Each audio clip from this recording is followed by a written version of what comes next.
Welcome to Phone Booth Fighting, everybody, from stately Mirror Manor, deep inside the Phone Booth Fighting bunker here in suburban Las Vegas. I am Richard Hunter. I'm Frank Mir. And, of course, as I point out, one of us is a two-time UFC heavyweight champion, and the other one of us hasn't given up hope yet. So still there. That's right. That's right. But tonight we podcast. We do this twice weekly. You can get the podcast via iTunes, via Stitcher Radio, SoundCloud, Google Play, or wherever podcasts are available. That is where you will find Phone Booth Fighting. You can also go to phoneboothfighting.com and get all of our previously aired and archived episodes. There's an Amazon banner up there, Frank. What's up with that? Well, clicking on the Amazon banner and doing all your normal shopping needs and wants, you're able to help out the show. Instead of actually having to come out of pocket with any money, whatever you purchase for yourself there, a small percentage goes back to us here at the show to help out. Speaking of great deals, I know that a lot of listeners are on there all the time. Like you said, they do their shopping anyway. A listener recently had a home theater to outfit, which is no small expense, and he was kind enough to say, you know what, as long as I'm ordering all this stuff off Amazon, I'm just going to click through the phoneboothfighting.com banner and do it. And we appreciate it. We can help outfit our own home theater, which is basically what we have here inside the bunker. By the way, lest you think that we are done making improvements in here, au contraire. We have plans for the winter of 2017 to dress out the bunker even more fittingly. So all that is coming. So we appreciate people clicking through that Amazon banner at phoneboothfighting.com. Also, speaking of great deals, Frank, Earth's Brew, Jonathan and Joe have a special deal going over there. And basically, by the time you hear this, you're going to have 24 hours or less to take advantage of this special deal. Explain to everybody what's going on over there with their October shipping special they've been running. Well, Earth Brew's 10 packs to all listeners, United States and Canada, for the cost of shipping only. That's 99 cents for Americans and $3.50 for Canadians. You hear us talk about Earth's Brew, the plant-based nirvana, relaxation fusing the best of all worlds, health, taste, efficacy, and experience. And you actually worked it into your strep throat cold remedy a couple of nights ago. I noticed after we were getting wrapped up with the show, yep. You mixed up a couple of packets with the idea of what, helping yourself go to sleep a little easier? Yeah, it basically is from being sick so much last week. I was sleeping in, taking naps, laying down, but the drawback of that is when it was actually time to go to bed, I was finding myself staring at the ceiling until 3 or 4 in the morning, and then and then you wonder why you're tired when you wake up the next day. So as you were leaving, I put 2 in a bottle and was like, we're going to make sure I try to get on my normal cycle. All plant-based, all natural, no artificial flavors or preservatives. It is compatible with a lot of different diets, vegan diet like mine, keto, paleo, whatever you do.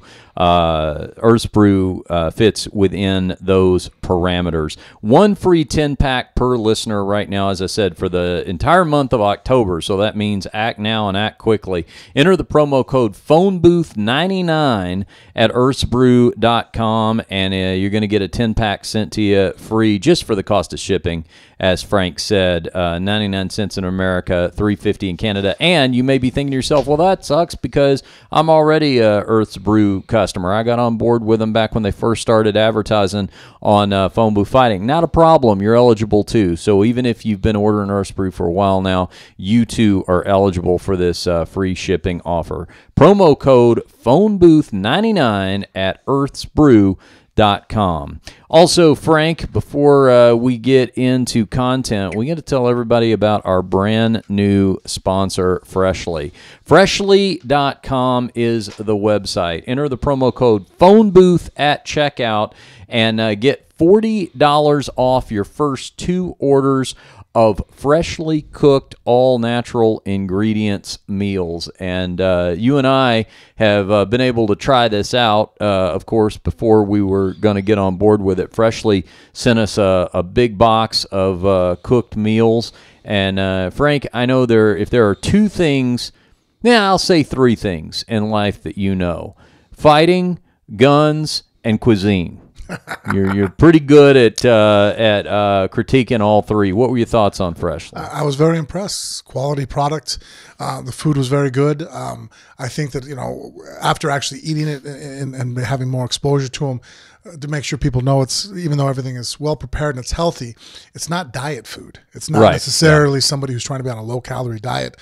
The calories are measured out and you're actually eating sensibly, but this really is just a healthy and nutritious and tasteful way to eat. It also takes out the whole aspect of meal preparation because they've got a chef and a nutritionist working there together preparing all this stuff for you. It's always fresh. It's never frozen, but they send you the meals. It's ready in 3 minutes. And so, that's we were talking about this last week, but it's like when you are busy, when you're on the go, and you're the prime example of this. I watch you came in, you're carrying softball equipment over one shoulder and a couple of kids in tow and all the rest of that. And a lot of times when timing is in limited supply, or time is in limited supply, you don't have all the time to cook meals. And so a lot of times that's where you're going to run to fast food. You're going to grab something unhealthy, whatever is quick, whatever is easy. With Freshly,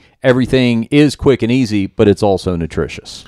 Absolutely. And that's, again, the thing that I find out the biggest obstacle in eating properly is convenience. It's not convenient to eat healthy, and they make it convenient. Go to freshly.com, enter the promo code PhoneBooth, $40 off your first 2 orders and free shipping on every single order. So that's 6 meals cooked by Freshly chefs for only $39. You try that once, and if you like it, you can get the same discount again. By entering the promo code PhoneBooth. That is an exclusive offer to Phone Booth Fighting listeners. Go to freshly.com, enter the promo code PhoneBooth. All right, Frank, let's get started, shall we? Yep. We got fights on the big screen television inside the Phone Booth Fighting bunker here from this weekend in Sao Paulo, Brazil.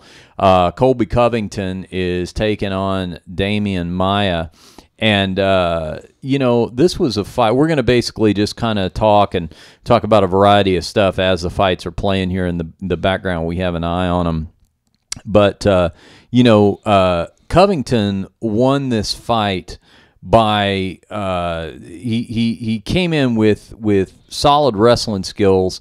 But he won this fight by preventing Demian Maia from really being able to take him down. And as much as we've seen Demian Maia's stand-up game progress over the years, I think when we really first started seeing Maia in the UFC, there really wasn't much of a striking game there. And then you saw that get better, but his bread and butter was and always will be his jiu-jitsu, and if you can neutralize that, it tends to be a long night for him. Yeah, even though technically Maia does some good things on his feet with head movement, and he's able to touch guys, but I think that's kind of where his mentality is in stand-up, is that, in the gym when he's practicing, he's touching people, and he feels like he's scoring. So he has a scoring type of offense on his feet. But Covington, who more or less you can see when he throws with just a different type of intention to try to hurt you. And you could tell that Maia, that's not really his mindset. His mindset on his feet when he throws a punch is to score a point, distract you from the eventual takedown. But as you called it, his strengths are on the ground. That's where he's going to put you out. Covington went into that fight ranked number 7, Maia at number 3. And with this loss, Maia was coming off of that title shot loss to Tyron Woodley at UFC 214, which, boy, that was a rough night. I was at that fight in L.A., and that was the one that broke the record for least number of strikes thrown, or some horribly dubious record. That's Tyron Woodley. I think, didn't he get that with Wonder Boy? No, this was the Demian Maia fight. I thought that was the most shots taken without a takedown. Okay, I'll tell you what. I will look it up, because the thing is, both of those fights had some sort of ugly connotation like that attached to them. Here you go. In the Woodley Maia fight, Woodley defended 21 takedown attempts against Maia. He had the torn labrum in his shoulder in the opening round. after the fight, Joe Rogan announced that the fight broke the record for the least number of punches landed in a championship fight. Oh, wow. That's what it was, yeah.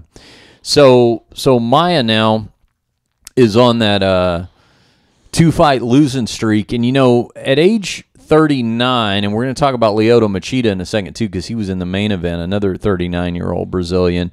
I may have a different take on this when it comes to Lyoto Machida, but, Maia was asked about a possible retirement, where he goes from here in the post-fight press conference. He said he felt like he had another year or two to fight, and I agree with that, Frank. I mean, he, prior to his loss to Tyron Woodley was on a 7-fight win streak.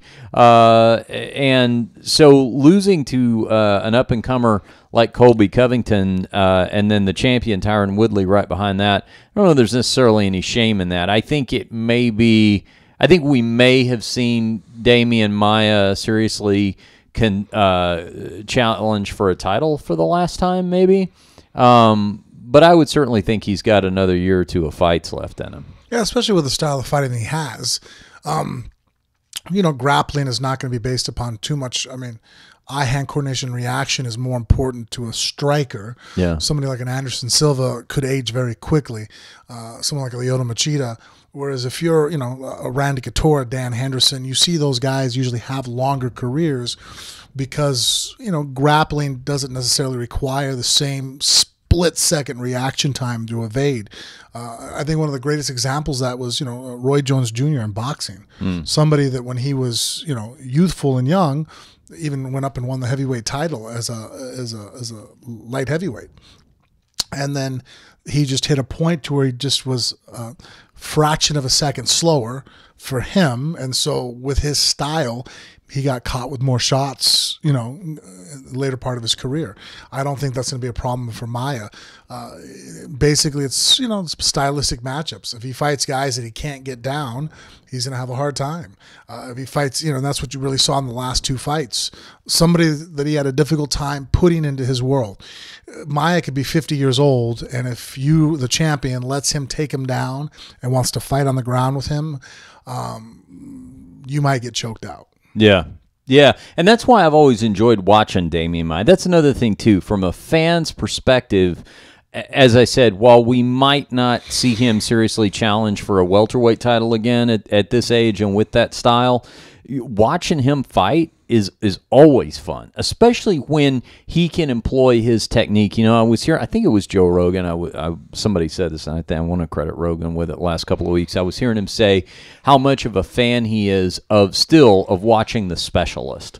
The person who's kind of that throwback fighter that just has that one specialty. And to me, Maia is a great example of this, particularly if you're somebody who has trained at all with jiu-jitsu, is just getting to watch him where it's like exactly what he's going to do. His opponent knows exactly what he's going to do. Now see if you can stop it. Yep.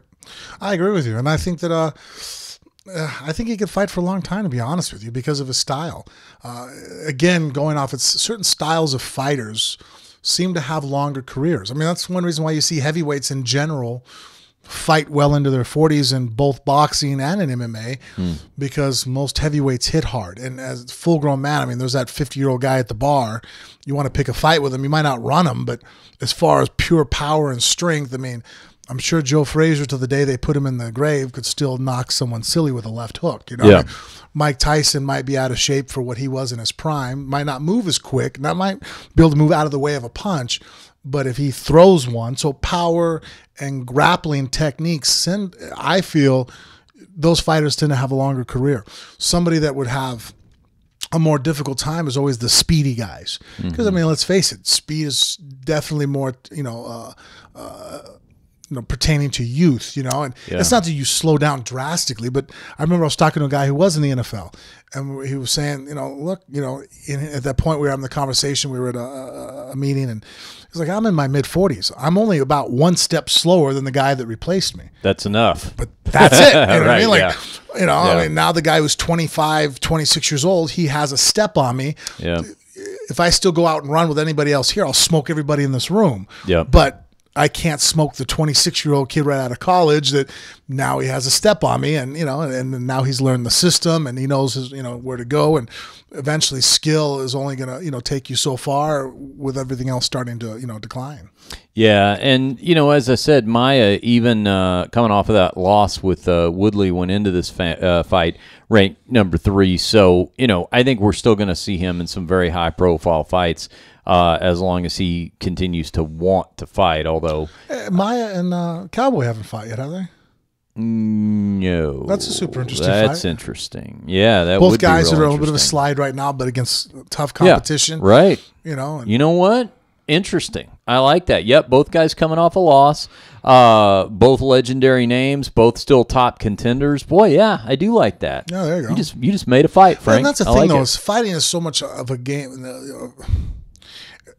It's not like how it used to be. And I think boxing gave that illusion that we're starting to really with MMA. We've kind of broken that shroud that, you had to hear about that guy being 30-0. And then now we realize, well, wait a minute. 25 of the guys you fought were fucking bums. Yeah. Like literally guys that probably put a shift in that day. Yep. Came down, took off their work gloves, and put on boxing gloves. It's almost like your career started at 20-0 with those boxers. Yeah. Like, if you see a fighter that's a boxer that's 24-0, I'm going to basically look at those last 4 fights because the first 20, no, it's a great point. Whereas in MMA, you have 2 or 3 fights, you get into the UFC, right off the bat, everybody, is there a fighter that in any weight class you can sit there and people go, well, I want that guy? We just don't have them. Any of the top organizations, Bellator, the ACB, we don't really have guys anymore where you get in there and you're like, oh, fuck. Put me with that guy. Boxing, you had those guys. You have them now where, fuck, if I wanted to start a boxing career, I could be 20-0 by the time this time next year, because it's like there's guys out there that really, they stay in a decent amount of shape, but they have no qualms about losing a fight. Not that they're going to throw the fight, but you're like, hey, here's $1,000. Step in here with me on Friday night. Oh, okay. Yeah. And they show up. We don't really have those guys in the top promotions. You don't have that guy that just, I'll fucking take a dive. Not take a dive, but I'll just show up and, I'll do my best. I'll try to put on, I don't want to get knocked out, but, Yeah, no, it would be the equivalent of, there's a young UFC fighter. So what the UFC decides to do is for his first 10 fights, bring in some fighters from some, regional Midwest promotion and That's put why against them. It's funny because you hear that term record. sometimes. You hear guys that are young and up and coming, and I'll hear sometimes criticism like, well, they need to build him. I'm like, bro, that's a term from boxing. Yeah. We can't build fighters in our sport. You get a guy who's young and gets into one of the top promotions. There is no building phase. Yeah, there are no easy fights. Right. It's just like, well, maybe stylistically we can pick fights that are easier for the style of fighter that I have to beat the style of that guy. But it doesn't mean that guy's not good. It just means that you're trying to play this X's and O's game. It's almost like the NFL. No one goes undefeated anymore because everybody's good and certain teams match up better against other ones. And then you have this thing where, I always make jokes. I don't know if I'm asking you, but it's like the Patriots are one of the top teams always. And then every time they go to Miami for the last 10 years, they lose to a team that barely beats anybody, but just stylistically for whatever reason, they're always, and we get that in our sport all the time. Yeah. We're seeing the last 2 minutes or so of the Maia Covington fight. And this was just kind of the story of the fight right here. Both guys slugging it out on their feet. Maia wasn't able to take Covington down. I think Maia, stayed in the fight up until the end of it. But see, like I said, watch the fight. Yeah. When Covington throws, not that he has phenomenal technique. You see he throws punches, he drops his hands immediately. His overhand left, he throws very blindly. Like when he throws it, he drops his head. So if you had a good pull and counter, you could break him down if you were a strategic fighter. But he's tough, and so the thing that Demian doesn't have, even Damian's making him miss shots there, but when Demian would touch him with punches, it didn't do nothing. That's the problem that Demian has, is that he's like, power and speed can be built upon. But let's face it. I mean, if you're a baseball player and you have a high hit average, but you can never seem to put it out of the park, I don't care how much weights you lift, you're never going to be a home run hitter. Yeah. It's just, I mean, some guys can make, there's always exceptions to the rule where you can, maybe circumvent your natural genetics and you learn whatever, maybe you were missing just one little key element. But Demian is not a powerful athlete. I guarantee if right now we went to the gym, he could probably do more pull-ups than anybody else because he has that kind of strength. But if I sit there and go, okay, now there's something really heavy on the ground, we're going to pick it up and try to throw it as far as possible. It ain't happening. He doesn't have that kind of body. That kind of body is what you need to knock people out. That explosive, I'm going to drive through you. And he doesn't possess that. Yeah, he and here he is on the ground. Covington's letting him come back up to the ground. There's no way he's going to the ground with Maia, even in Maia's battered state. Now, for Covington here, coming off of this unanimous decision victory, big things ahead for him. You're talking about a fighter who's 13-1 now. His lone loss coming back in 2015, just about 2 years ago, when he lost to Warley Alves. Covington went into this fight ranked number 7, and his post-fight comments, which were controversial because he went full WWE bad guy on the Brazilian fans. I know he's just trying to do his best, Conor McGregor there, but it was a little controversial. He called all the Brazilian fans dirty animals, and that didn't sit well with Ricardo Laborio, among other people, took exception to that. Who that's kind of what's that? He's part of the top team, isn't he? Well, that was the weird thing was he is, and Laborio is maybe not with top team anymore. Is he not? Yeah, that was something that I saw. I did not realize that he had left ATT, but I guess he has. I don't know. I want to find out. That's a phenomenal guy. Yeah. But he Ricardo Laborio, like when I went down and trained Florida early part of my career and stuff, that guy showed me things that, like, MMA orientated that I've used to this day. Yeah. Well, I know he publicly spoke out against what Covington had to say there in the post-fight comments, but I think that's just, look, that's the Conor McGregor era right there, It's entertainment, and that kind of goes to what I was talking about on the whole tangent of not needing to have a super record. Yeah. People want to see particular fighters, and if you have a draw and people want to see you fight, it doesn't matter. I mean, it helps. No one wants to be behind a team that loses, but I mean, pick your favorite basketball team. They're going to lose. Pick your favorite baseball team. They have losses on their record. Fighters are no longer this stigma of this unbeaten machine. There's just very few guys that are, Demetrius Johnson and John Jones are the only two guys I know of that can basically say in their weight classes look pretty much unbeatable.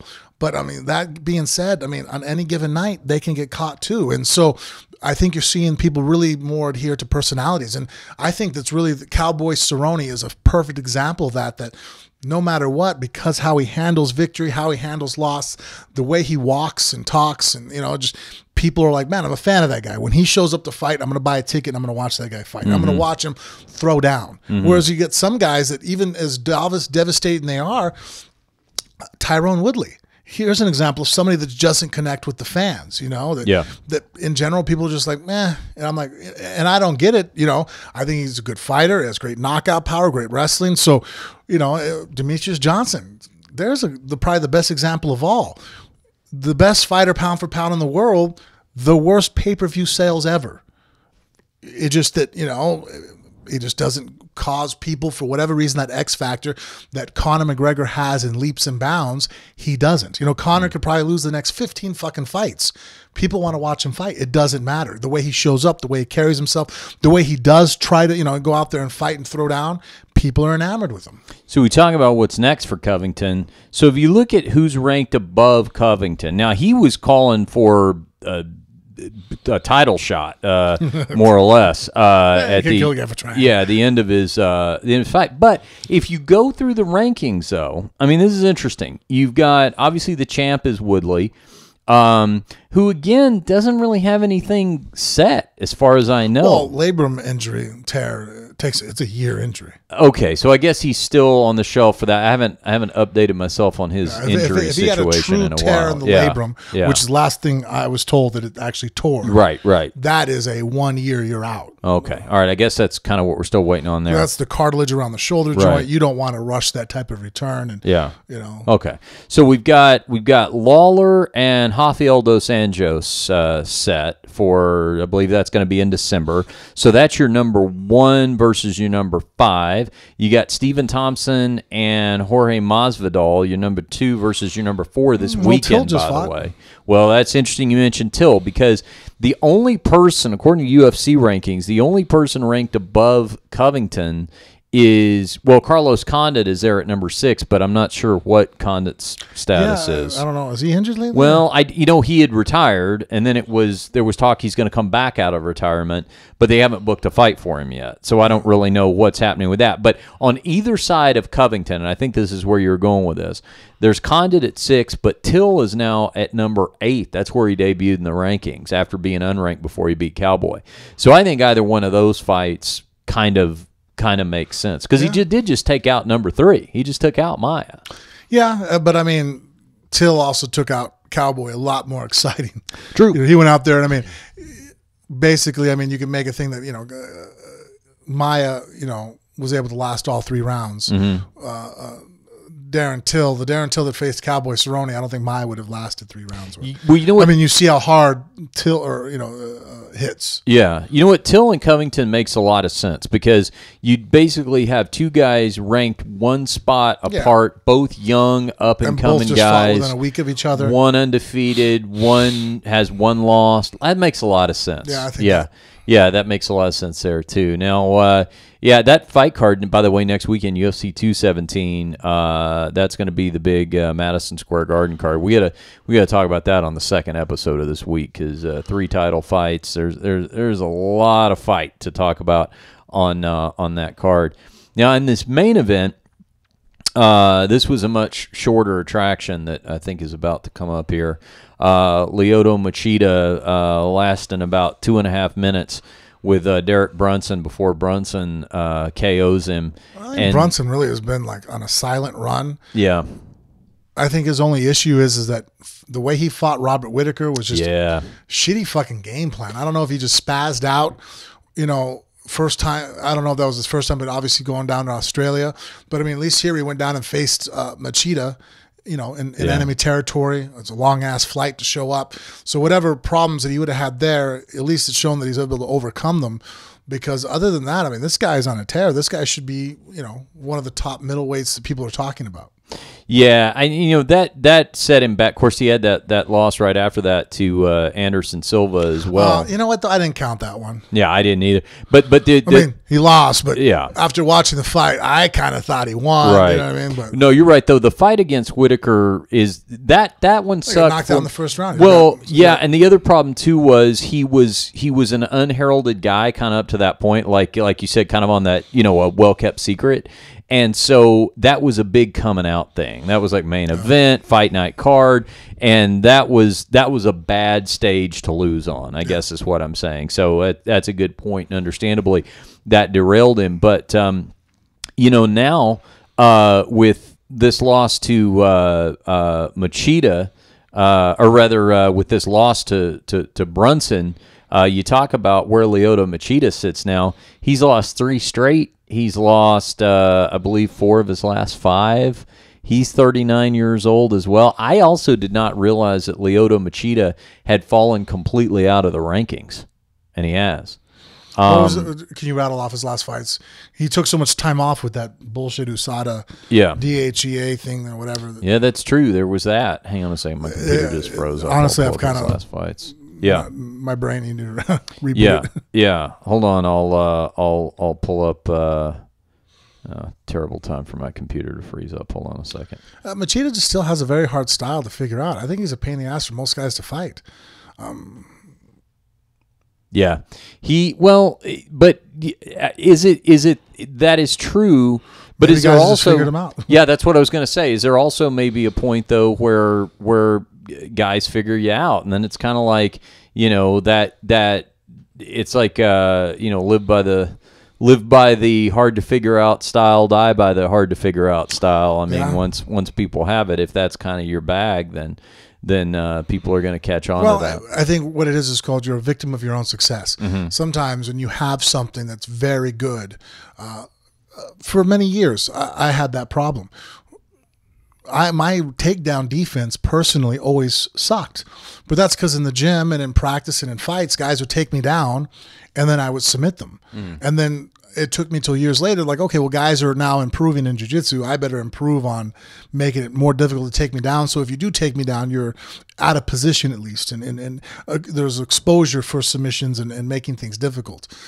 So that's hard for people to make that transition. You see it all the time when guys, you're good at something.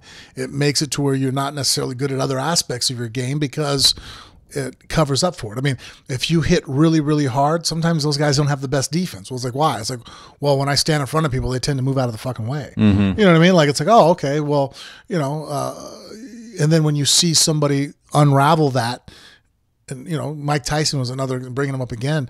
Remember, everybody was like, well, just don't walk backwards. If you let him come forward, you're fucked. Regardless of what you think's happening, push towards him. You know, make it ugly, but grind forward.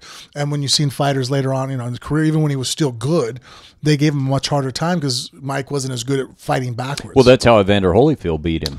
Walked him backwards. And I think you saw glimpses of that in his first defeat when he lost to Buster Douglas. Buster Douglas very, you know, courageously just, you know, threw a jab in his face, was able to hurt him and moved him backwards. And you saw that the lack of power was like, oh, wow. You know, the ability for him to, you know, move off angle and recharge was not there. Pull up Machida's record here. God. Hang on. There we go. So, you know, this was kind of an interesting fight card in the set. The Brazilians did great up until the co-main and the main event. And then took that pair of losses at the top of the card. But you know, you did get to see a couple of guys on their way. Here's the card, or here's the record.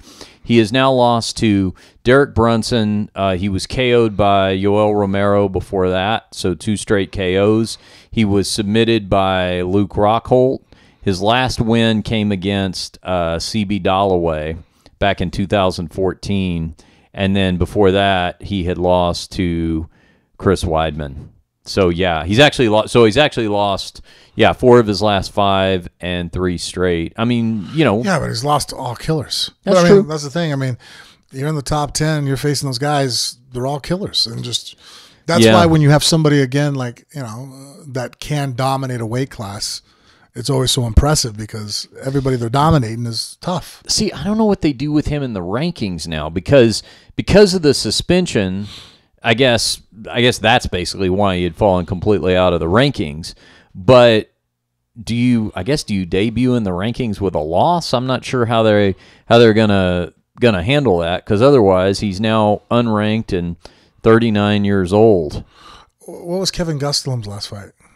Let me see. Gastelum throws me for a loop too, because he had that big fight against. Well, he knocked out Belford, right? And then he was supposed to fight Anderson, but then he. That's what I'm talking about. Yeah, they had that fight scheduled, and then So his he last fought in July when he lost to Chris Weidman. That's what it was. So he had the Belfort fight. The 2 times he's fought this year were against Belfort and Weidman. Belfort was a no contest because of the positive marijuana test, and then he lost to Chris Weidman. Last win was Tim Kennedy this time last year. Can I just go on record again for saying that is the dumbest fucking rule that we have as far as drugs related, is that if you have marijuana metabolites in your system, that you get a fight pulled from you? Yeah. Yeah. I hope the guy I fight wants to smoke weed before the fight. Right. I mean, fuck, man. Yeah. I think you should get a bonus if you Yeah. can win a fight and be fucking high at the same. I don't know. It's fucking dumb. Gastelum is going to fight Anderson Silva on the 25th of next month in China. So that was the fight that was originally supposed to happen quite a while back. Now it's been rescheduled. I tell you what, for as much trouble as Gastelum has had with not only that drug test but the multiple failed weight cuts and stuff like that, all in all, I'd say he's still pretty fortunate that for as many sort of high-profile mess-ups as there's been, He performs in the cage. yeah, that's what I'm saying. He's still in the spotlight. I mean, even past his prime Anderson Silva, I mean, that's still a huge fight night main event card for him. So, all things considered, he's probably lucky it hasn't affected him. It hasn't affected him more. Better not go on a loose streak. No, for sure. So, talking about with Brunson's win over Machida, if you look at what's in front of him in the division, you've got so Brunson came into this fight ranked number 7. Anderson Silva's right above him at 6. As I just said, he's got a fight against Gastelum. You got Weidman up there at 5. You got Jacare at 4. Romero at 3, Luke Rockhold at 2. I mean, there's a number of possibilities there for him. And then, of course, Whitaker is the interim, and Bisping has that fight coming up with GSP this weekend. What is Luke Rockhold doing? Rockhold, for the moment, I don't think has a fight scheduled. In fact, I think that was Brunson's call out after the fight, was that he in fact, because Cormier interviewed him because Cormier was doing color. Of course, he trains with Luke Rockhold, and I think that was his call out. Oh, look at this. Luke Rockhold's middle name is Skyler. There's just nothing not kind of cool and handsome about that guy. Even his middle name is kind of a cool guy name. He doesn't have a problem getting chicks. No, he doesn't. I once told him one time I was interviewing him, and I had just interviewed Dana White right before Luke Rockhold. Right now, this goes back a few years, so Rockhold's just kind of coming on everybody's radar. He just come over from Strikeforce, and Dana was talking about contenders, and he was searching for Luke Rockhold's name, but just kind of spaced on it for a second, couldn't think of his name. And he says to me, he's like, who am I thinking of? The good-looking guy. Who am I thinking of? And Luke Rockhold? Yeah, Luke Rockhold. And so then, just by coincidence, I was interviewing Luke Rockhold about 30 minutes later. I said, never great when the boss forgets your name, but if he's going to forget your name, better that he thinks of you as the good-looking guy, as much opposed worse to things. That one asshole, the ugly motherfucker, that old troll. Who is that? Okay, so Rockhold. Rockhold has. You just had that fight with David Branch. You won that, so nothing. Yeah. I mean, nothing on the. So maybe that does make sense, Brunson and Rockhold. Yeah, that way. I mean, a win over Brunson for him, I think, would solidify the fact that there's no way that the winner of the George St. Pierre, Bisping, yeah, can dodge him. Yeah. That of course, like I said, that fight's this weekend, so we can do maybe a more in-depth analysis of what all's happening. God, you look at this fight card. Holy smokes. Bisping versus St. Pierre. Garbrandt versus Dillashaw. Jędrzejczyk versus Namajunas. Wonderboy versus Masvidal. Johnny Hendricks is fighting that Borachina guy. Our buddy James Vick is he is the main event of the prelims, Duffy, fighting right? fighting Joe Duffy. Man, this is a good looking card.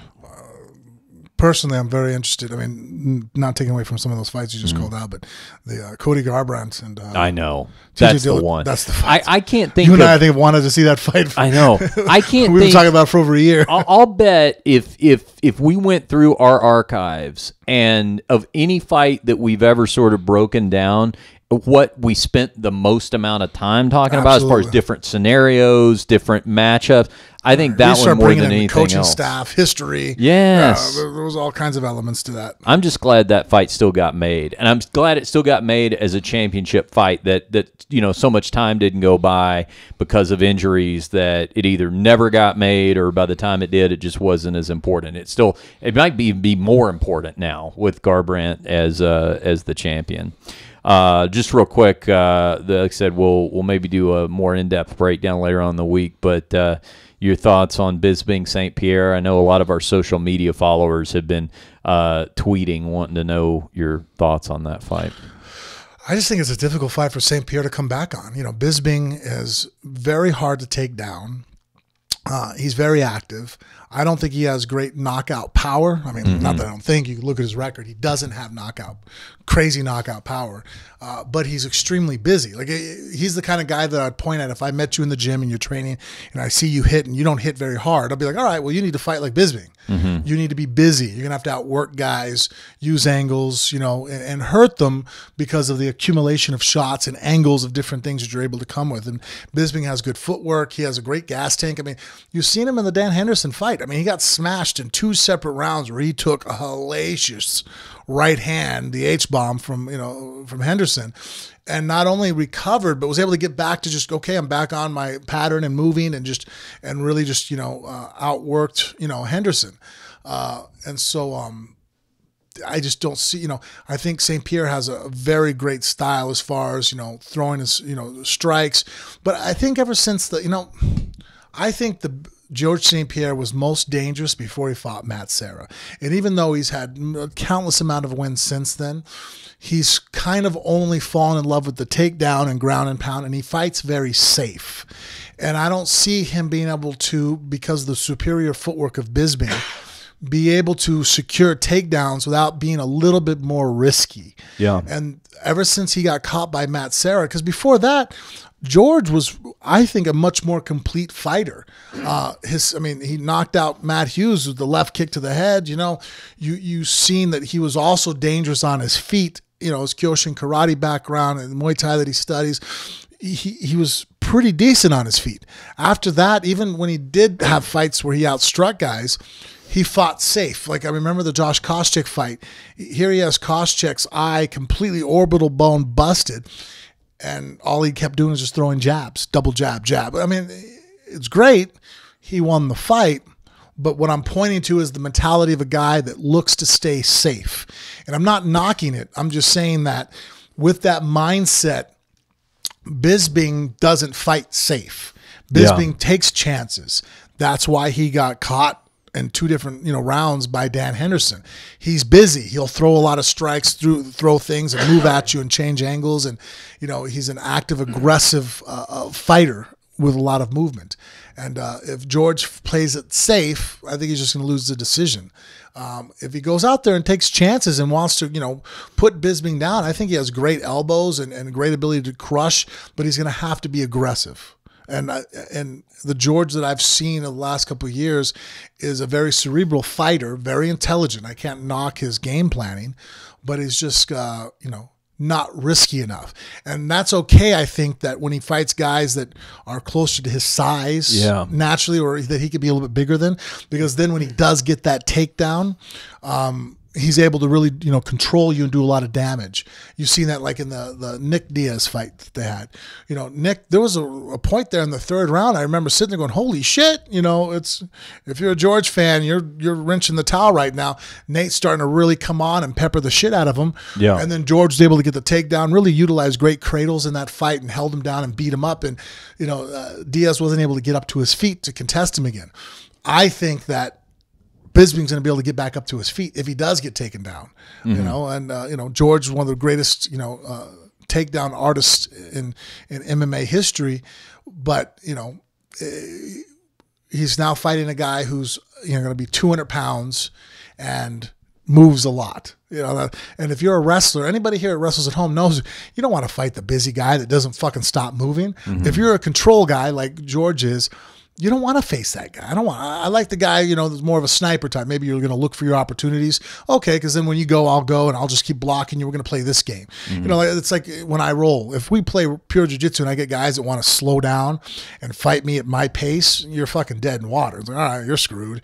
I mean, the first mistake you make, I'm going to take your arm off. The guys that give me a hard time, the guy weighs 135 pounds and doesn't fucking stop moving. You know what I mean? Like, even after I choke him a few times, like, are you going to slow down? No, fuck. It's like no matter where I get, hey, I passed your guard. They don't give a shit. They're going to keep fucking, grinding to get back up to their feet, or they're going to keep trying to put me in the guard and try to sweep and move. And Bisping's that kind of guy. So I guess that's where, stylistically, it's not a good matchup for George to come off of such a long layoff.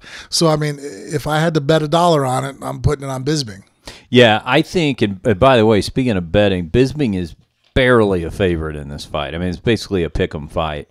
I think that it will come down to whether or not GSP can establish any kind of takedown. I think we find that early. Right. Like if he's, you just said Bisping has great takedown defense. It seems like it would be very difficult to do. Let's find out. I think the first couple times we see it, if St. Pierre can get that fight to the ground, maybe that's his avenue. But if Bisping can keep it standing the whole time and just use his boxing, I mean, I think for pretty much his whole career, he's been one of the better boxers in the UFC. And the only knock on him is that he just wasn't born with great power. Yeah. I mean, he just wasn't. No. I mean, I think at that point we might be headed toward a decision. But if it looks like Bisping can just keep it on the feet, keep him at range. I agree with you. Touch him up, The one thing that George would have to do stylistically, if I was coaching George, I'd be like, all right, you obviously going to have to come behind punches, and then when he comes in, you're going to have to, we're going to establish our shot. But we can't make it to where all he has to do is worry about our shot on our level change. So George, I think, to be successful is going to have to be to where it looks like he's shooting a double, and then he comes back up with Tyrone Woodley's good at that. Looking like he's going to shoot. Rashad Evans, when he was very, good, could do that. I'm going to take a shot, and then I'm going to defend the shot. No, I'm coming up with an uppercut. I'm coming up with a hook. Actually, Uriah Faber was probably the guy that I thought did that the best first early on, where it's like, okay, I'm going to engage your legs, and now you're like, oh, fuck this, I'm going to sprawl. Yeah. And then all of a sudden you got busted up with an uppercut or some kind of movement coming up. So then it's like, well, is he shooting, is he not? And then for a half a second, I might hesitate on my sprawl, and now that's enough for someone like George to just run you over because you can't even wait, But he has to add that next tier to his offensive output. If he's able to do that and make it to where Bisping has to second guess, well, is he shooting or is he not? But if Bisping early on is able to really see George is striking, George is going to shoot now, then the fight's over with. First early on, I'll tell you, if I see that George isn't able to make him pay for trying to stop the shot, then it's going to be a long night for him. Yeah. Here's the Brunson Machida fight, by the way, that went just 2.5 minutes before Machida got knocked out. So we'll do a little quasi fight companion here since there's only a couple of minutes worth of fight to be had. Looks like typical Machida, right? Typical stance, typical wide stance. And Brunson is just working to close that distance. So what you're going to see is him tag Machida with 2 back-to-back hard lefts, and that really seemed to be what put Machida on a different planet. Anything here? No, so far Machida's doing what, like I said, he's controlling the distance. When he doesn't like what he sees, he backs out and resets completely. Yeah, and that's frustrating. A lot of guys don't fight that way. They don't really reset far enough away. Yeah. Machida always had that just incredible ability to move in and out. Do you think over the last couple of years maybe he lost it? We talking about losing right there, steps. That actually is probably not one of the better left hands I've ever seen him throw. Normally he landed a left hand there and it really had nothing on it. Maybe it's early on, but Machida is not known for somebody. Right off the bat, he's usually very snappy. Yeah, and I'm not seeing that so much here, but even supplementation and training has changed so much since USADA's came in. Not saying that Machida ever took anything, but there's just different things that you could have taken that were always gray area that now it's clear cut, so extreme in one direction that You know, maybe his athletic see, like there, he threw another left hand. Those aren't the best left hands I've ever seen him throw. Yeah, Brunson shook his head there. I think this is fast approaching the end right here. Watch for Brunson's left. There, and there again. And Machida's out. Well, he got caught. Yeah. Not stylistically a bad thing that he did there. Brunson didn't really set that shot up. He just kind of like, he felt the engagement inside and blindly threw a left hook off the backside, and it landed. Not taking anything away from his victory. I'm just saying it wasn't a cold, calculated, beautiful setup. You know, there are fights you watch, you can sit there and go, wow, that guy planned that out from A to Z. I remember watching Cody Garbrandt fight Dominic Cruz. That fight was planned, like every punch he intended, like, I know when you're going to do this, what I'm going to do. You know, and then you have the fights where guys just throw shots and it's like, oh shit, you know, we're fighting, you know, that was just fighting. And, you know, he stunned Machida, and Machida, you know, got hurt with that left hand, especially on the ground. Yeah. Speaking of feeling big and strong, Frank, before we get into the political happenings of the day, why don't you tell everybody about Low T Nation? LowTNation.com is the website. If you are a male, check. And if you're in your maybe right around 40, maybe a little north of it, check and check. Then LowTNation.com might be. If you're married, if you've had a lot of concussions. Okay. That's more you. But I feel you. You've been married. I have been. Yep. Some would say there were emotional concussions involved. So perhaps and that. You've dated some crazy. Plenty of that. Plenty of that. So well, yeah. I'm sure you've had an iron upside the head at some point. It's true. I might be more concussed with you. I don't know. I haven't had all the testing done. But the testing is simple at LowTNation.com. What you do is you go to the website, call the number. They're going to put you in touch with a lab in wherever you are. You can be in the sticks of Kentucky. They're going to find a place, a lab relatively near you that is going to be able to do one-time testing to make sure you're a candidate for the Low T Nation treatment, and then they take it from there. Everything from that point forward is shipped directly to your door. Yeah, correct? look, man, the best thing you can do is just give Brandon a call at the number. Get in touch with him. He'll explain everything that's going on. You can tell your case. If you're a candidate, even at that point, he's been doing it such a long time, knows the business so well that if they're not going to waste your time. If you're not somebody that's a candidate for it, the conversation will be the last one you guys have to have.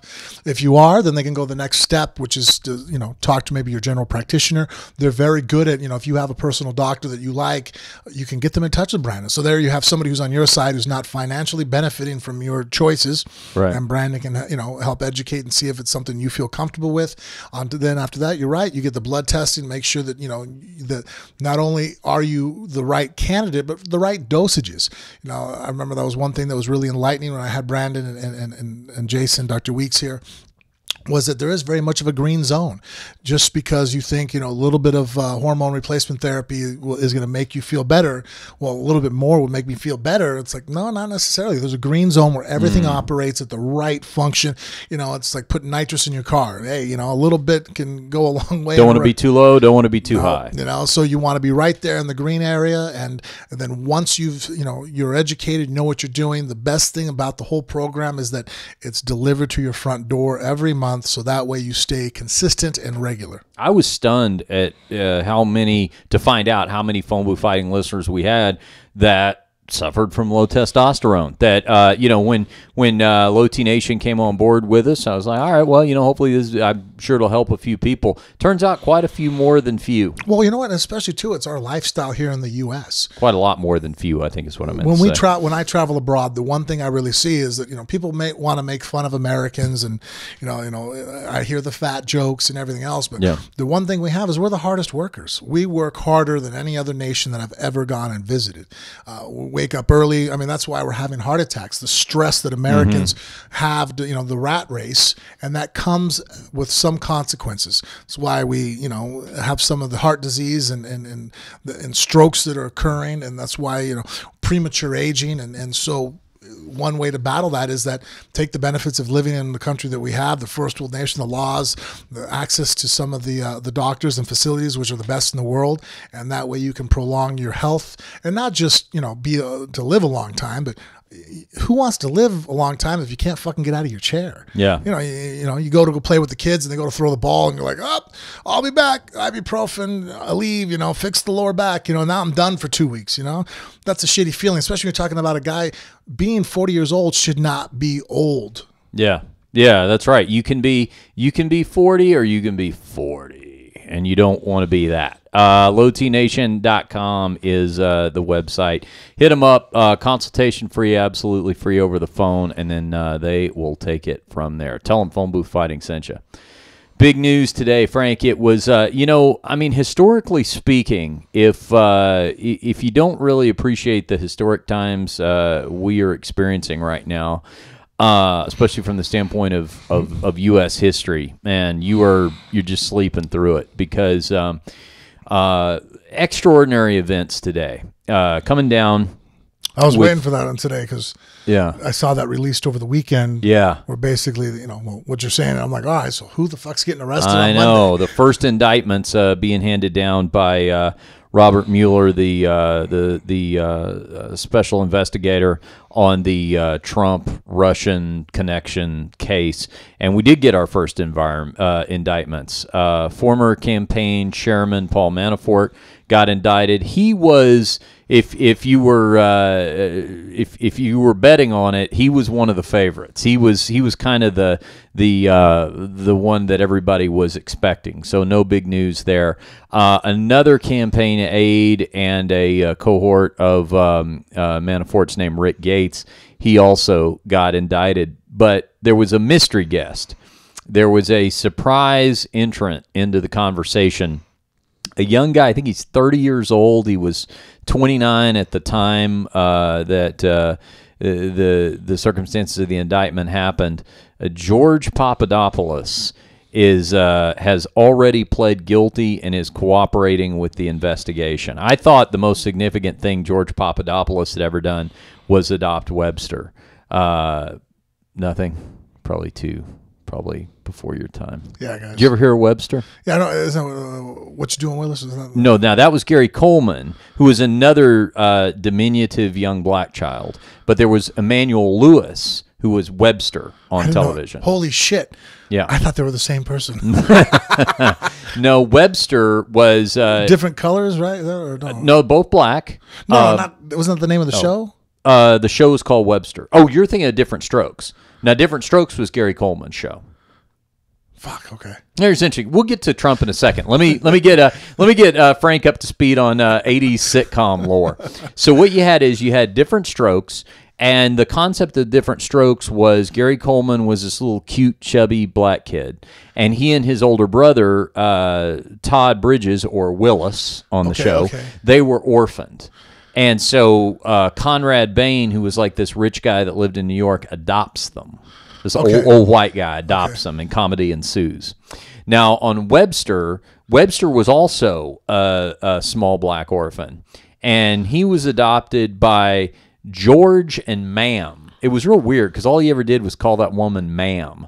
But George Papadopoulos, that was the character's name, he was actually played by Alex Karras, former NFL great. I think he may have played for the Chicago Bears back in the 70s or 60s or something.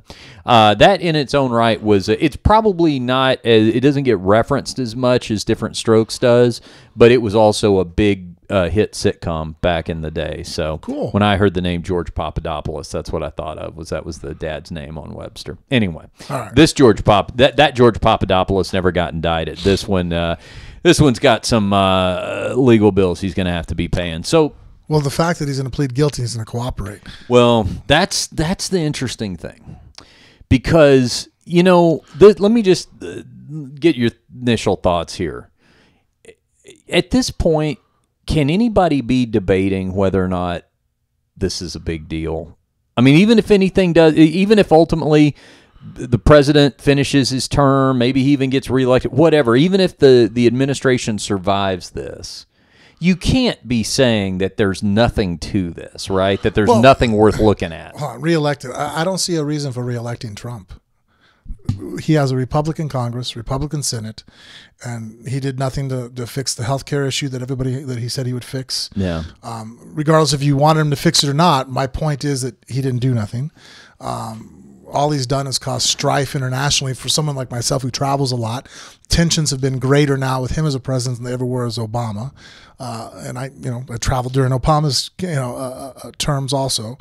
And now with the tax thing coming up, to me, that's the last, the straw that'll break the camel's back. If he's not able to do any kind of tax reform, then what was the fucking point of having this guy? Yeah, I mean, at this point, the only argument you can have is that, well, I voted for him because I picture will put someone else. Yeah. All right, cool. Hillary's out of the picture. We'll put someone else there. But at this point, what has Trump done to help anybody in our? And you can go back at the last podcast during that era. I was not a Hillary supporter. In fact, I was very optimistic about in our conversations. Like, hey, you know what? Trump becoming the president might actually be a good idea. He's outside the box. He's not a typical politician. Let's see what this guy can do. Maybe it'll shake shit up, and so far it could have been further from the truth. Yeah. Yeah. And you mentioned having the Republican Senate and the Republican House. That could very easily change this time next year because we're going to have a midterm election. So if you think he's ineffective with both houses of Congress on his side, wait until one or both of those houses goes to the other party. I mean, just whether you like him or not, he's not going to be effective, get anything done because, his own party won't agree with him. So, whatever the case would be, it's like if we're playing football, you give me the greatest quarterback in the world, and you're like, yeah, but the team hates him and they're not going to catch the ball. They're not going to block for him. I'm like, well, shit, I guess he's not worth nothing. Get rid of him. You know what I mean? Like, can we get the other 10 guys to cooperate? No, ain't going to happen. Yeah. All right, so I got one guy or I got the 10, so I guess I got to get rid of the one because, McCain was, it was Republican, Republicans that stuck the fucking nail in the coffin for the last big vote that they had. Yeah. With the healthcare, with the skinny repeal, I think they called it, right? Right. So my point is like even if the guy had any great ideas at this point, he's rubbed everybody so wrong that he is ineffectual as a leader. Well, and on top of that, he's actually detrimental in some areas where he's causing problems. Where it's like the whole the banning of the was it immigrant or what was the actual term? Oh, you're talking about the travel ban. Travel ban. Yeah. And then like some of the places he banned, it's like I get a lot of backlash when I travel because a lot of the countries are like, well, if you're going to fuck us, we're going to fuck you right back. It's like, well, I'm not even into politics, man. Mm-hmm. Yeah. You know what? I can relate it directly to MMA fans. Do you like watching Gegard Mousasi fight? You might not be able to. Yeah. Depending on how this thing goes. I actually talked to Gegard about this last time I interviewed him. He's like, I never know from 1 month to the next. But with this indictment, you just look at this in a purely historical perspective as far as what happened today. With Manafort and Gates, they both pleaded not guilty. They'll have their days in court and this sort of thing. But this kid Papadopoulos really surprised a lot of people for a couple of reasons. One, what he pled guilty to was lying to FBI investigators. And he was interviewed by them twice toward the beginning of the year. Right, whether or not the Russians... He had contact with him. His lie was this. He said that the contact had happened when he was not working with the Trump campaign. But they already had all these FISA warrants. So they were monitoring everything from your Facebook to your Skype to your emails. Well, they could prove that that wasn't the case. And so he was arrested getting off a plane in July. Now, in a day and age where everything is leaked, everything is found out about, especially in this Trump administration, how stealthy is it that not only did we not know about this arrest in July, we didn't know about his secret guilty plea from a week ago. Nobody knew about this. No. It just completely flew under the radar. And the big question is, because he is being a cooperative witness, has he worn a wire? who was he around between July and October? Who did they get him around? Who did he make contact with? And what could they possibly have gotten on record in terms of this investigation? Because even though he was not one of the main players, he was part of, he was on a foreign policy advisory committee for Trump. And Sarah Sanders tried to play this down today and say, like the committee met one time. Trump barely knew who this person was, although he described him as a terrific guy when he was naming him to this committee, like he knew something about his background. That what is undeniable about this, because it's right there in the documents that were released today, is that this guy Papadopoulos was talking to senior aides about trying to get a meeting together. He's the direct link to representatives of the Kremlin, because what happened was he made contact with Kremlin representatives who said that they could get Trump and Putin in a meeting together. And then they also specifically said they had dirt. Yeah, to give dirt on Hillary Clinton, exactly. And they said that senior campaign officials were responding to Papadopoulos. They're not naming who it is. And, of course, that's part of the mystery. Is it Manafort? Could very well be. Could also be Mike Flynn. That's another obvious suspect. That's what I thought was going to be indicted. Yeah, and that was my top pick. And that may still happen because what was being said in those communications from that senior campaign official was telling this guy Papadopoulos, okay, well, they called him DT, Donald Trump, can't be involved in these meetings. That's too high profile. That's going to be too suspicious. But we encourage you, Papadopoulos, to take the meetings yourself, maybe with another campaign official. So they were obviously speaking favorably of the idea of doing it, and that dovetails right into, of course, the meeting that we know happened at Trump Tower. You remember with Don Trump Jr. and the Russian representative and all that, where he said, hey, great, love it. If this is what, if it's true what you say you have, this will be great. So, stupid question. Yeah. If the Kremlin had information about Hillary and Donald Trump was contacted and said, hey, we have this, is that illegal? It is not illegal, but it could be impeachable. Well, and it could also be illegal. Really, here's the thing. It's going to be a gray area. It's like this. Is there a specific law saying you can't get information from foreign states? Because we're not enemies with Russia. There's no war, right? As far as I know, us and Russia are... I have a visa in my passport. Right. I can travel to Russia. Yeah, we're not enemies that way, although we do consider them adversarial. We do consider them politically opposing in terms of our agendas. But there are other... We're a democracy. Yeah, but there's other places we can travel to. So yes, in that sense. But it's a gray area in this way. Now, if you could prove, for example, that you somehow helped the Russians hack into our actual election, our voting machines or something. Now we're talking about illegality. That's illegal, right? But it was kind of like how back in the day when Bill Clinton got a blowjob, right? Mm-hmm. That's not illegal, right? It was illegal that he lied about it. It was illegal that he lied. So really, has Trump and anybody done anything illegal? Here's I think where let's say there is Russian collusion. Yeah, is that illegal? See, here's where I think it's going to be deemed illegal.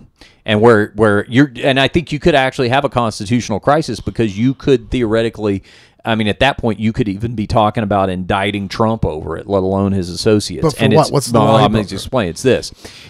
I'll give you an example. So you hear so much talked about the dossier right now, right? It's now come out that the Clinton campaign was involved in financing the research that went into that Christopher Steele dossier, that British spy. Okay. So what was happening with that now this is the dossier that linked Trump to Russians to begin with, and of course also had the stuff about the hookers peeing on people and stuff. You hold that other thing, and that's probably nobody has any credibility to the salacious aspect of that. But obviously other parts of it have been verified, like there's undeniably contacts with Russians and things like that. Can you get that at the brothel? How is that a package? Can you get a girl to pee on you? Yeah. Do you have like a special room set up for it, or? Yeah. We don't say we have a special room, but there are special precautions that are taken. Yeah. There's special kind of setup. I got to be honest with you. I'm a very vanilla guy. I don't. Yeah. If a girl ever pissed on me, I'd be pretty pissed off about it. I really try to avoid, like, I am super conscientious about, like when you're in the men's room, like at a concert or something, the urinals are super close together. I even I worry about like my feet. Like if somebody were to just, drift left or right just a little bit. Like I said, I'm vanilla. Not interested. Just sex itself is great. I'm with you. Not you don't interested. have to add too many crazy shit to it. So here's where it could get illegal. Is like with that dossier, that may have been, of course, it started out with anti-Trump Republicans paying for that research, because opposition research happens all the time in campaigns. I'm going to run against you. I'm going to hire some firm to do some legwork to figure out what I can use against you. That is not unusual. Is it good that it involves a foreigner? Even like a British national, maybe not great. Maybe that makes it a little sketchier, but not illegal. Here's where it gets really, really sketchy. When it's a government, so it's not somebody that's just a citizen of another country. It's getting with a foreign government and working with that government to undermine an election in your own country. That's where you could have people indicted. That's illegal? Could be. It depends on what you were doing. I mean, and the thing is, it's like giving information.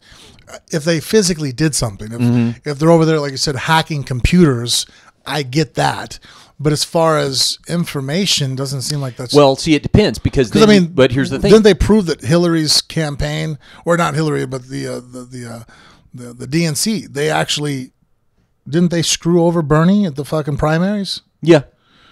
Now, if that's illegal, if that's not illegal, then what he's doing, to me, it's like, well, if what he's doing was illegal, then the whole Democratic Republican, party is fucked, because they basically screwed over Bernie Sanders. Okay, right? But here's where that would be different. If because Americans did it? Yes, if somehow the Clinton campaign had worked with North Korea to screw over Bernie Sanders, now you got a problem.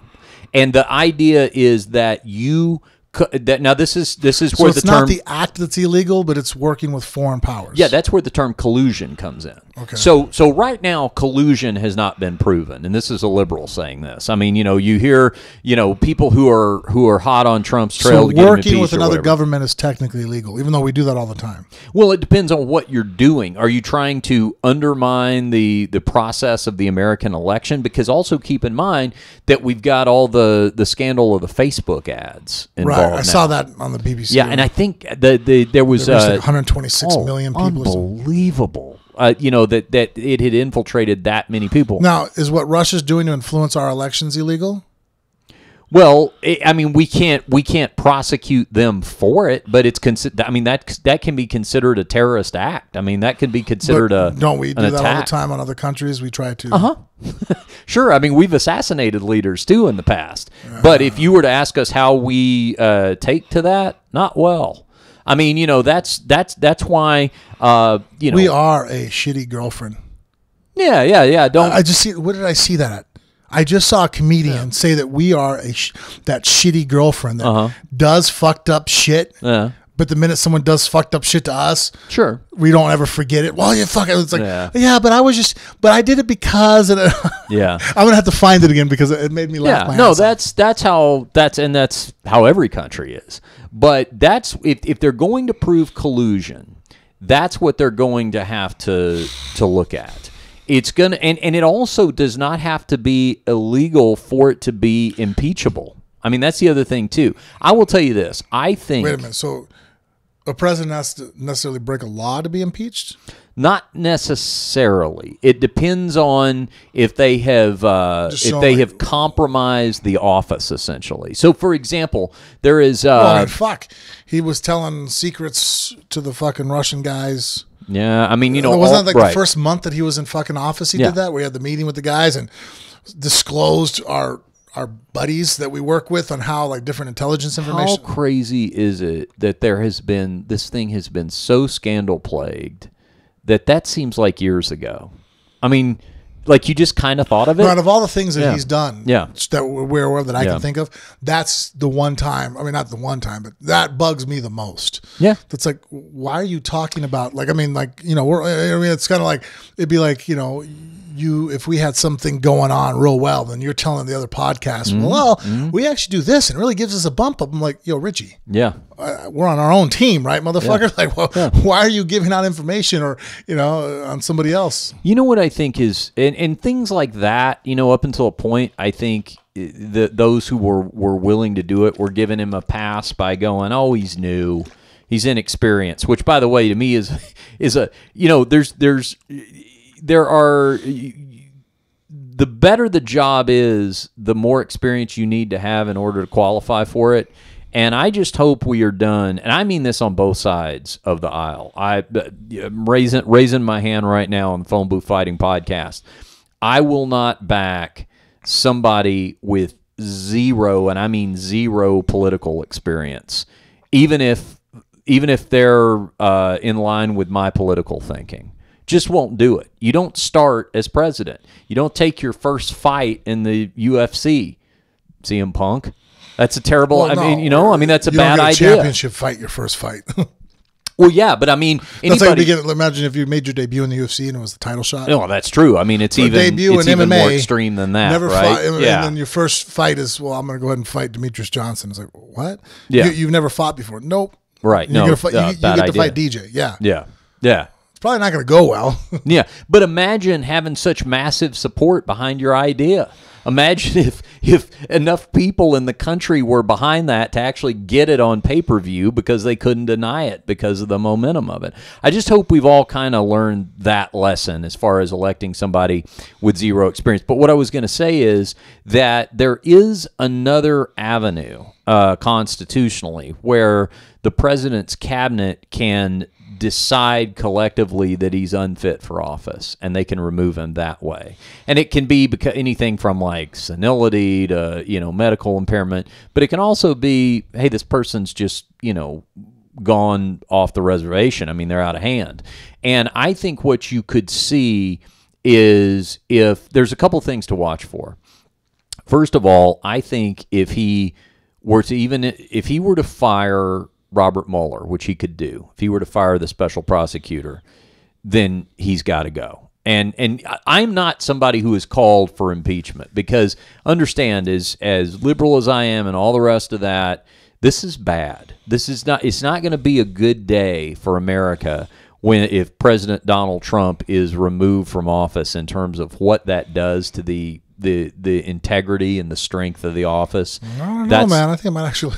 Well, I'm not saying it might not be necessary. No, but what I'm saying, might be a good thing. It's kind of apologizing and fixing things, I don't think is a sign of weakness. Like, that's another thing that he's done recently that I have an issue with, is when he was speaking with the spouse of the LaDavid Johnson's widow. Okay, and now it's disputed whether he said it or not. Obviously, he said it, saying that, well, you know what he got signed up for. Now, she takes, obviously is very offended by this statement. She's upset. It gets out there. And his way of responding is, well, I never said it to begin with. It's like, no, you know what would have looked a lot better in my eyes? Everybody fucks up. You could just sit there and go, look, what I was taken the wrong way. I'm speaking to a spouse of somebody who's just, passed away. I was a little nervous, uncomfortable conversation to be having. And what I meant is that, how brave of an American is your husband, or was he, that he knew the risks of what he was getting himself into, and he decided to do it anyways. I mean, that kind of is along those terms. It's like, well, I guess, that's what this is what I meant to say. I meant to say, I said it too bluntly in saying that he knew what he signed up for, but like every soldier that ever takes the oath to go, defend our country, they realize that there's an opportunity, there's a chance that they could die, in the name of our country. That is heroic to me. So you can sit there and go, well, and especially somebody who's a fucking ranger, any of the guys that are in combat arms and, at the front line, it's like, well, shit, man, they're not stupid. They're actually probably more intelligent than most guys. They know what they're getting into, And you know who that explanation would have jived with? Me.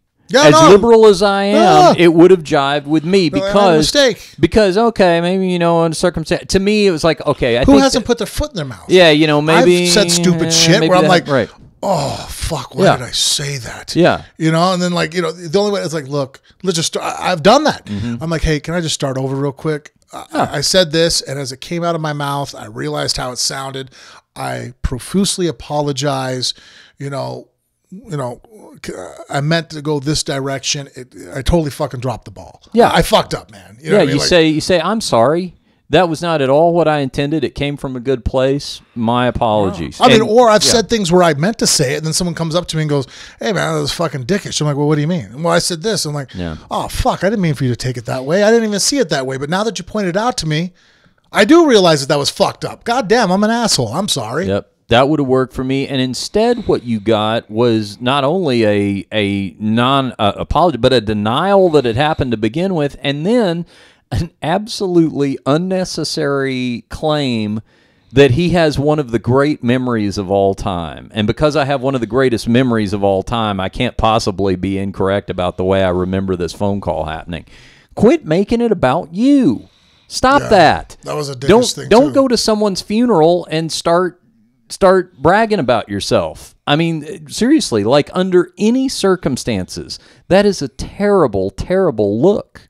And it does, that kind of stuff does matter when you're the president of the United States. So those kinds of things, look, if there was really nothing nefarious afoot, maybe we could survive all that. But I think there is, and here's what I think ultimately happened with him. And this is just taking a purely objective look at it.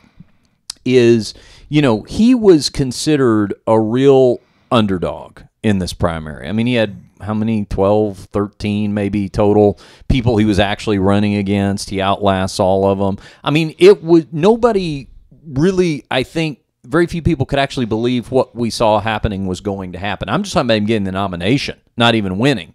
But he kept outlasting everybody. He kept getting the support one by one. He was picking them off. But when that campaign started, all the high-profile endorsements, like, the establishment guys that you want and all the career establishment advisors that come along with it, they weren't going to Trump. They were going to other people. So at the time, pickings were slim as far as the types of advisors that he could get, the types of people to run his campaign. So they're going to attract people like Roger Stone, like Paul Manafort, people who operate on the margins of politics, and they have a lot of questionable money in their backgrounds, and they've done work for some bad. I mean, they got sketchy things going on. Not necessarily, now in Paul Manafort's case, probably ultimately some illegality. But even if it's stuff that's not illegal, it's kind of like.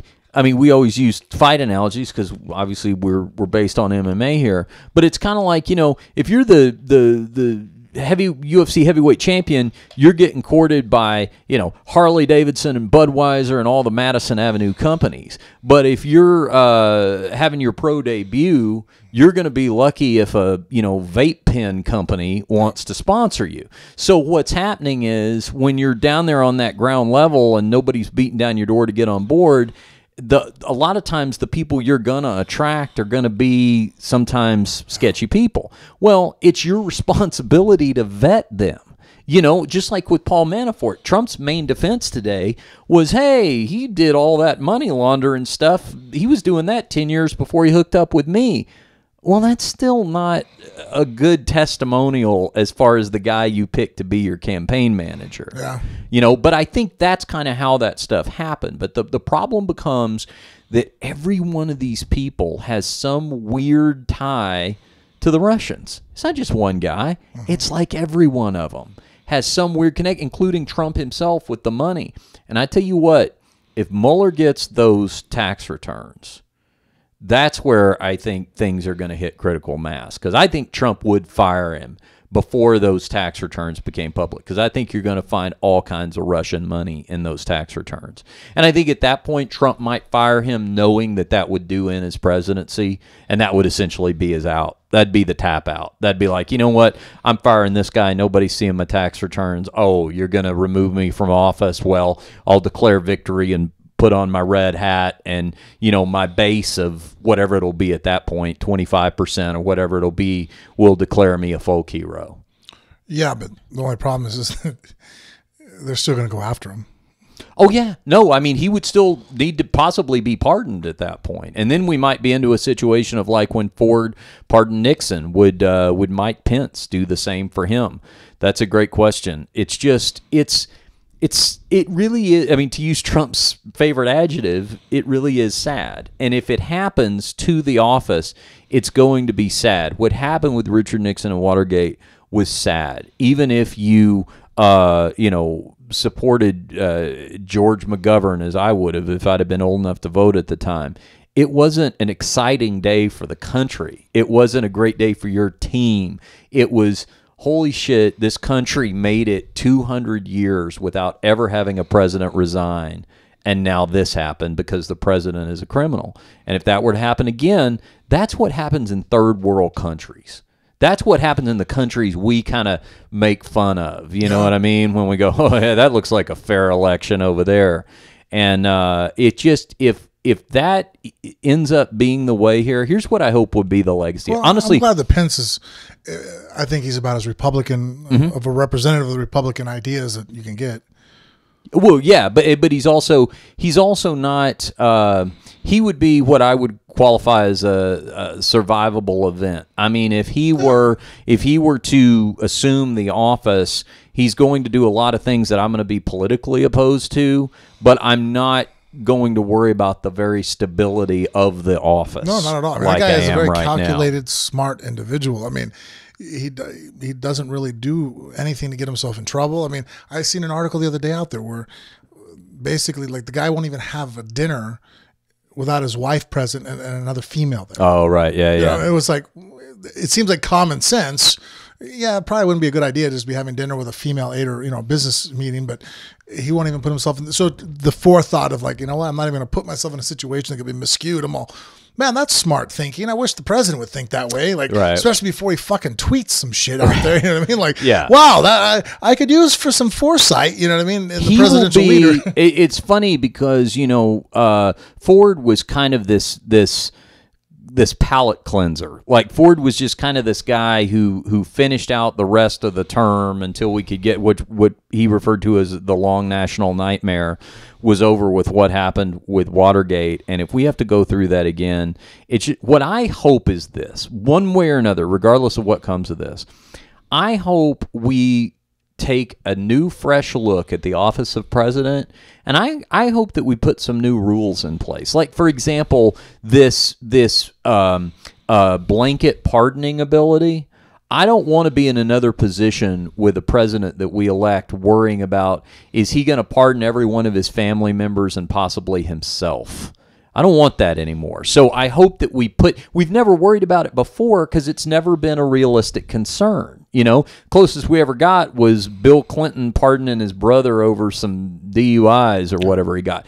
But we've never really thought, so much of this we never thought could actually happen. Oh my God, could we have a president that is like an autocrat and thinks that he's, been coronated rather than duly elected? Yeah.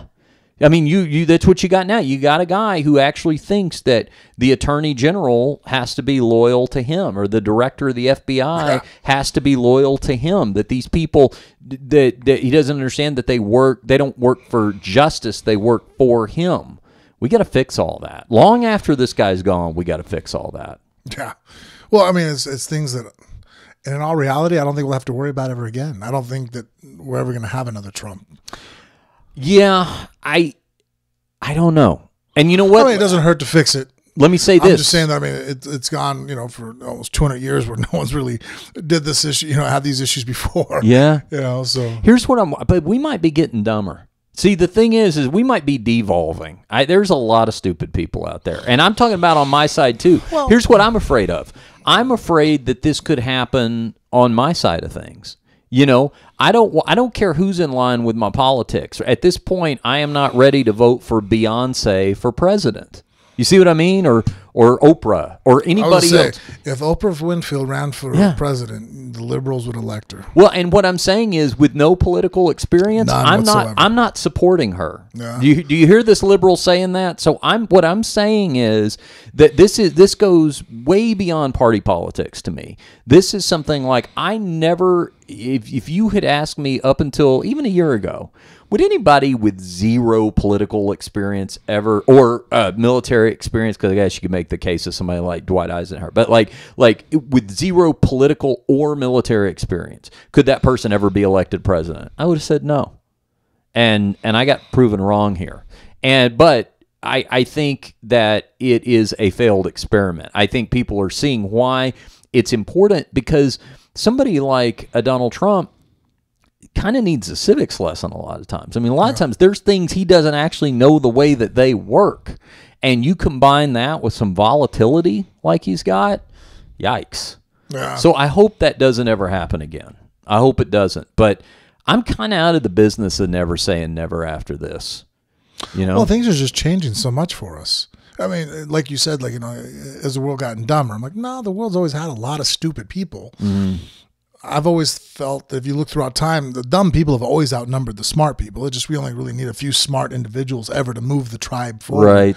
Right. The problem is that now with the way modern technology is and the way we're able to get information and receive and send, everybody has a voice. Well, so these Facebook ads, I've actually been doing something about this in stand-up lately. Okay, so the Russians bought Facebook ads and they put the fake news on Facebook and all that, and that's terrible. But they may have been able to do all that, but they couldn't make us stupid. We had to do that on our own. So my premise for stand-up is... It is a good premise, or it is a good concept.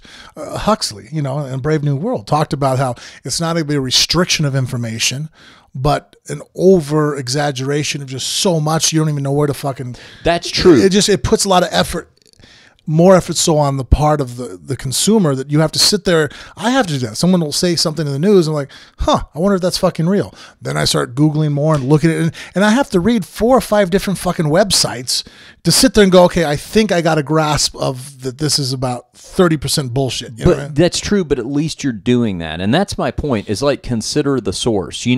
Don't just, if I see something that somebody I know has posted on Facebook and it's a provocative headline, oh God, what is this? I'm not saying I'll automatically dismiss it if it's not in line with my wishful political thinking, but I'm definitely not just going to take my friend Cindy's word for it if that's the only place I've seen it posted on her Facebook page, just because she always seems to know everything.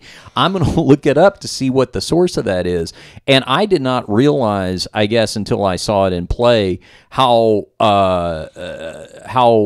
against intuition that is for a lot of people. A lot of people just see something, I just saw that somewhere. And how often do you hear Trump say that? He'll throw out he threw out that he had the greatest electoral college victory in modern history, which is just not true. By a long shot, it was not true. Well, how many people showed up to his inauguration? Or that one. And so what happens is, when he gets called on this stuff, he just starts going, I heard that somewhere. I read it. You were talking about calling the widows of the fallen soldiers and everything.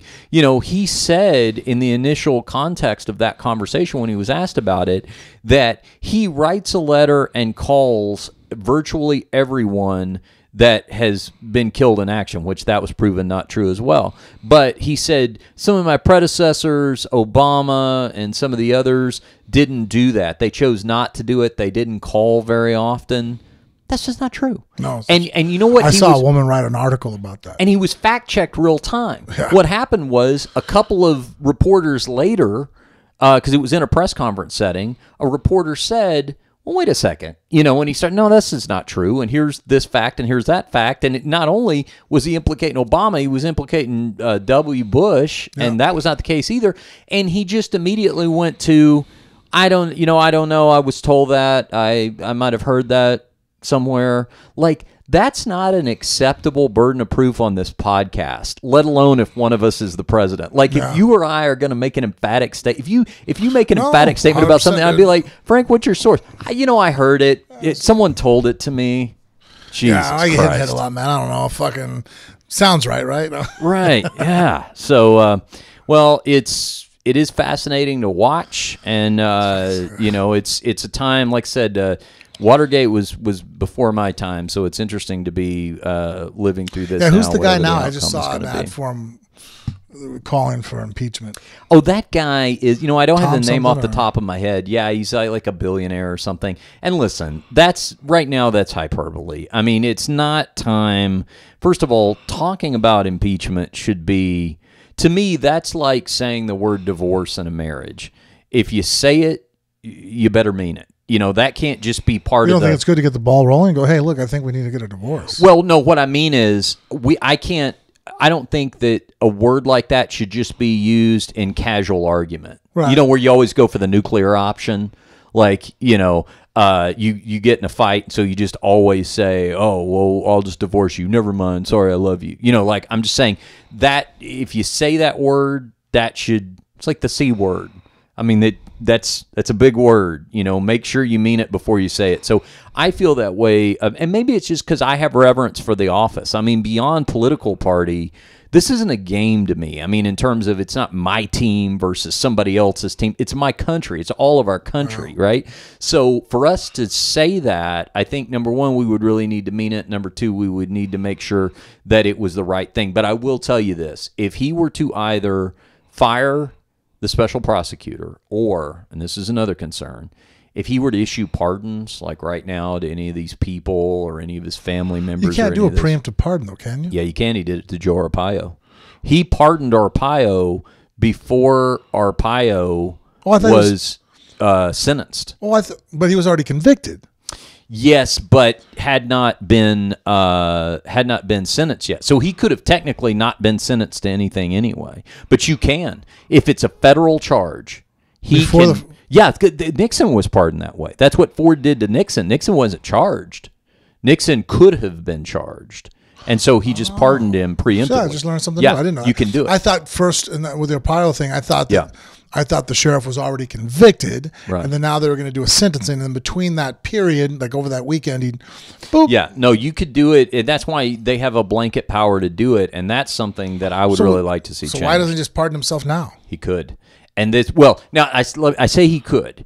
This is one of these things that has really never been considered by constitutional scholars. Like, could they do it? Could it have, most people think he could because he does have blanket pardon power. However, if he did it, it'd probably be right out of office, and then there'd be a constitutional amendment saying you can't do that anymore.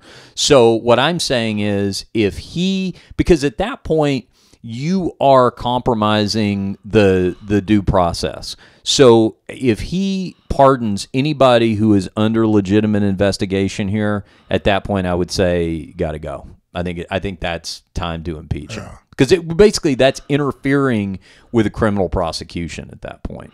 Now, when he does a pardon, does he have to state what's being? You don't just get like a get out of jail free card, right? It has to be stated you're being pardoned for this act. Yeah, right. Yeah, I think So, it would. I see what you're saying. Like, I couldn't just say, I pardon you as a criminal in general, so no matter what you do, you're Well, just saying like, that if he were to know immunity. that, okay, my term's coming to an end, I know these guys are sitting here to go ahead and, I know what's waiting for me once they get me away from the presidential power. Right. He would have to then go, okay, I'm pardoning myself for, and then have to state the crimes. So basically, it's almost a confession. I see what you're saying. That's, you know what? I have not thought of that. That is a good question. I mean, it'd be like, I'm pardoning myself for shooting, okay, well, now we know that, Yeah.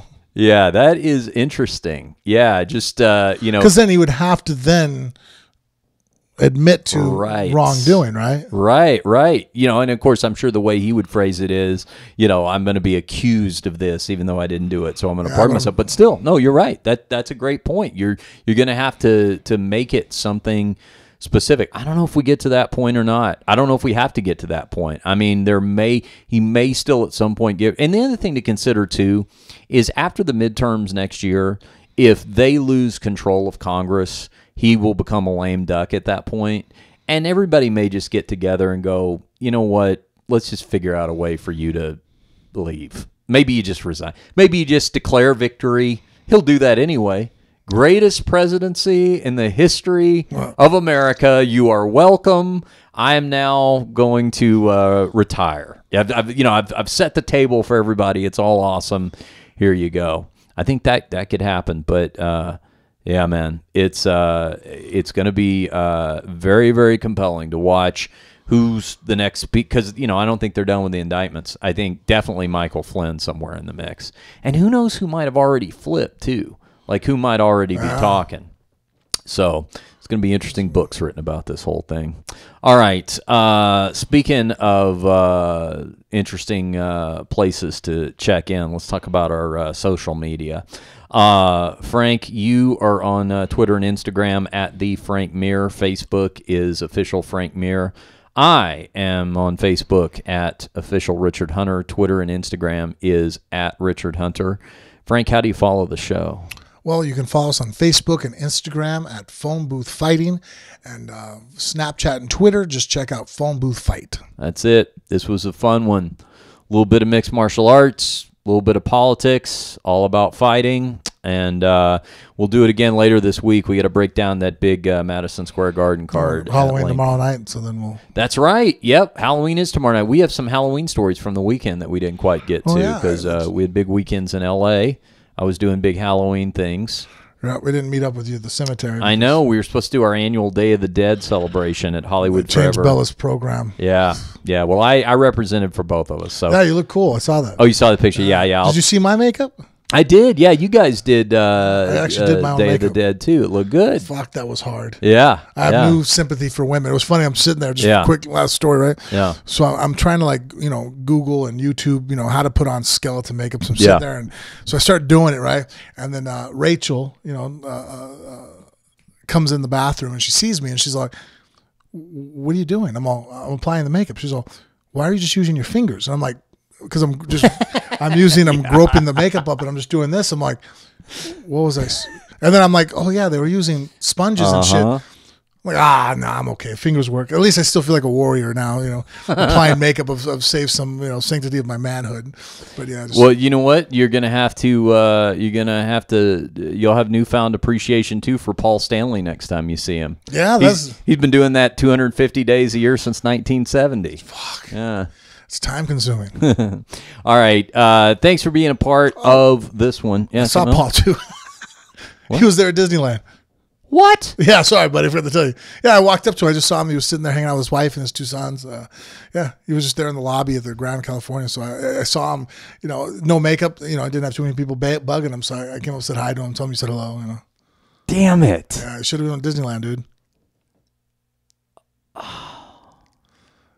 Damn it. Sorry, I forgot to tell you that one. I can't believe we missed that. Yeah, we had a good 10-minute conversation. So son of a bitch. Yep. Oh. Ouch. You just crushed me. Sorry, man. See, you need to hang out with me more often, man. See what happens when you ditch me? We almost went to Disneyland too. Nah, we were like, we were gonna do it, and we're like, well, it's we should. We're gonna. Oh, damn it. Yeah. Ugh. He was there Halloween trick or treating himself. I'm gonna have to get you to give me a ride home.